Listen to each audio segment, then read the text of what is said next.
नबी करीम हज़रत मोहम्मद मुस्तफ़ा अहमद मुज्तबा सल्लल्लाहु अलैहि व आलिहि वसल्लम की बारगाह में एक हबशी हाजिर हुआ और अर्ज करने लगा, या रसूल अल्लाह सल्लल्लाहु अलैहि व आलिहि वसल्लम, आप हम में से सबसे ज्यादा हसीन और खूबसूरत हैं।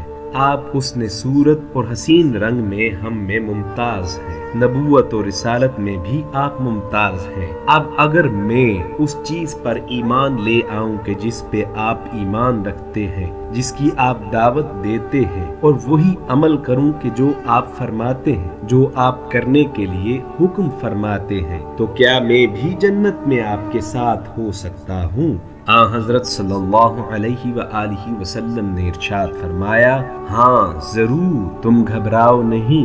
कसम है उस जात की कि जिसके कब्जे में मेरी जान है। जन्नत में काले रंग के हबशी सफेद और हसीन हो जाएंगे और 1000 साल की मुसाफत से चमकेंगे, दूर से नजर आएंगे। और जो शख्स ला इलाहा इल्लल्लाह का कायल हो, उसकी निजात अल्लाह ताला के जिम्मा हो जाती है। और जो शख्स सुब्हानल्लाहि व बिहम्दिही पढ़ता है, उसके नामे आमाल में 1,24,000 नेकियां लिखी जाती हैं। ये सुनकर मजलिस में एक शख्स ने अर्ज की, या रसूल अल्लाह सल्लल्लाहु अलैहि व आलिहि वसल्लम, जब अल्लाह ताला के दरबार में नेकियों की इतनी सखावत है, तो हम फिर कैसे हलाक हो सकते हैं? हम कैसे अजाब में गिरफ्तार हो सकते हैं? आप सल्लल्लाहु अलैहि व आलिहि वसल्लम ने इरशाद फरमाया कि हकीकत ये है कि क़यामत के दिन बाज लोग इतना अमल और नेकियां लेकर आएंगे कि अगर उनके अमल और उनकी नेकियों को पहाड़ पर रखा जाए तो पहाड़ भी उनकी नेकियों और अमल का बोझ बर्दाश्त न कर सके। लेकिन उसके मुकाबले में जब अल्लाह ताला की नेमतें आती हैं तो उनसे मवाजना नहीं किया जा सकता। अल्लाह ताला की नेमतों के मुकाबले में इंसान का अमल खत्म हो जाता है, मगर ये कि अल्लाह ताला अपनी रहमत से नवाज दे। उस हबशी के सवाल जवाब पर ही फौरन अल्लाह के हबीब हजरत मोहम्मद सल्लल्लाहु अलैहि व आलिहि वसल्लम पर ये आयत नाज़िल हुई, हल अता अलल इंसानी हीनुम मिनद्दहरी लम यकुन शैअम मज़कूरा।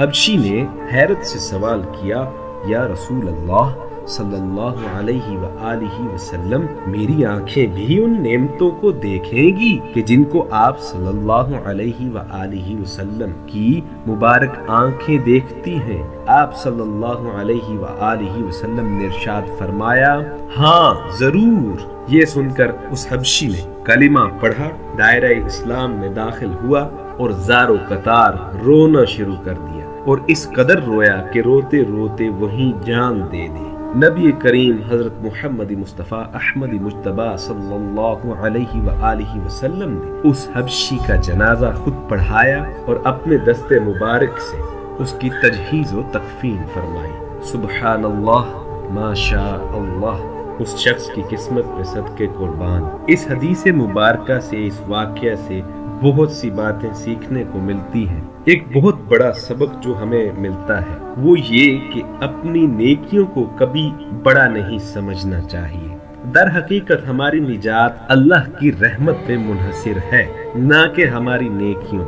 वो बख्शने पे आए तो सुभान अल्लाह, एक छोटी सी नेकी पे बख्श दे, और अगर वो पकड़ने पे आए तो एक उस गुनाह को पकड़ ले कि जिसे हम छोटा तसव्वुर कर रहे होते हैं। सो हर वक्त अल्लाह से उसकी रहमत तलब करनी चाहिए, ना कि अपनी नेकियों का अजर। ना कि ये कहना चाहिए कि या अल्लाह, हमने ये फुला नेकियां की, हमें इसका सिला दे। हर वक्त अल्लाह से उसकी रहमत का सवाल करना चाहिए। अल्लाह की रहमत बहुत वसी है, जैसा कि नबी करीम सल्लल्लाहु अलैहि व आलिहि वसल्लम ने इरशाद फरमाया कि अल्लाह इंसान से ऐसे ही पेश आता है कि जैसे वो उससे गुमान रखता है। सो हमें अल्लाह ताला से अच्छा गुमान रखना चाहिए, उससे रहमत की उम्मीद रखनी चाहिए। हमें अच्छे आमाल करने चाहिए, नेकियां करनी चाहिए, लेकिन अपनी नेकियों पे मान नहीं होना चाहिए। हमारा मान अल्लाह की रहमत पे हो। اللہ پاک ہمیں سمجھنے کی اور عمل کرنے کی توفیق عطا فرمائے، آمین۔